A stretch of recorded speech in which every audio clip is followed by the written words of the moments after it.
Yes, you saw right. Ice Queen. She's actually leaving in update 12.5 and we've already hit the fan. We're actually at update 12. She's been in here for a heck of a lot of time, right? Now, you're probably thinking, oh, I have her. Do you have the shiny version? Then you don't, okay? Now, I want each of you guys to obtain the shiny version just because of that little bit extra damage and the looks, all right? She looks way better shiny than anything else, obviously. As well as, I've got a skin on her at the moment to make her look even better, but she's one of the highest damage units, in the game, of course, as with every other unit, but she also has a limited stun ability, which helps her blend in with pretty much almost any element on any of the team builds. She does become quite meta when it comes to like infinite leaderboards and etc. She's not the top of the top, but she is definitely a unit to obtain. Since she'll be tradable soon, she'll actually be worth something, and you can actually get a decent amount of them from AFKing the winter mode. Now, without further ado, let's get into some gameplay of it, just so you can have a little bit of a taste of her true power. Enjoy. Just a real quick cut before I actually do show the unit. Do you have a friend who's low level, complaining about their units, and thinks they're too low level to actually obtain anything good, even at level 1? Well, they are wrong. You can send this to them if they really need help. Just do winter event and play with the game's units. Yes, the event mode actually lets you play with units other than your own, and you can conquer it, get presents, and then get yourself one of these beauties. Okay, so even a level 1 can be wandering around with those, so they would level up, but she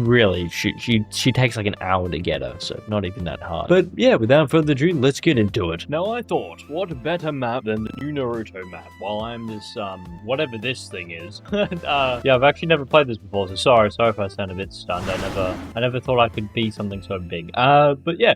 I thought I'd show her off on this map. I'm not going to max upgrade or anything because I'm just doing this story mode, but I just wanted to go over some of her passives and kind of explain why she becomes one of the better units. Now, let's just place her for starters, right? We don't really care too much. After wave 10, doesn't matter whether it's infinite or whatever, she automatically does her ult. Right, now you're thinking, that's not that good. Waste of an ult. Then you begin to realize you can place 3 of her, all 3 of which alright, and then let me not actually spoil it real quick. Let me just walk you through it, because I was about to spoil it, but then I realized my VTube wasn't on, and well, my mic was very quiet, so I decided to do a little bit of a change in my idea of showing you guys. I'm just going to show you the passive itself. All right, we're going to upgrade her a bit because, as you can see, her damage spikes, and she ain't even Monarch. I don't have Monarch on it, so I placed 3 of her because, let's be honest, place 3 different ultimates doing this. No, she helps fire damage. So if you have anything like Escanol, which, if you know, he's quite cheap for being so overpowered, and he's in every meta, let's be honest, but she works with absolutely almost every element, allowing her to pretty much nuke a map while supporting her teammates. Now, she does do a lot of stun and freezing, but that's not the main reason why I keep her. The main reason why I keep her is quite literally because you can get a full AoE option as well as a coned option. So you can get this, or you can just get like a cone once you max upgrade her. So if you continue to upgrade her, she does lose this.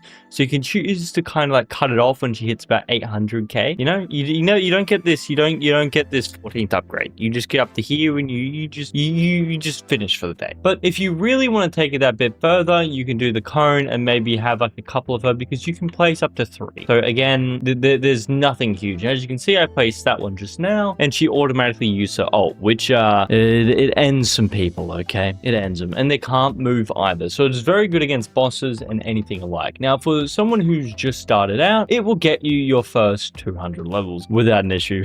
Me included, got me my couple levels, but you can mix it with stuff like the Chainsaw Man units, no problem, all the way through to Genshin Impact and Fate series. All right, she works with absolutely anything. Okay, now I know it's a bit of a Yapatron, but if you don't have her, I'm just saying, grab her before she goes, because she'll be a valuable unit, especially on the meta teams for newcomers. Anyway, guys, thank you for watching, and I hope you enjoyed. Bye.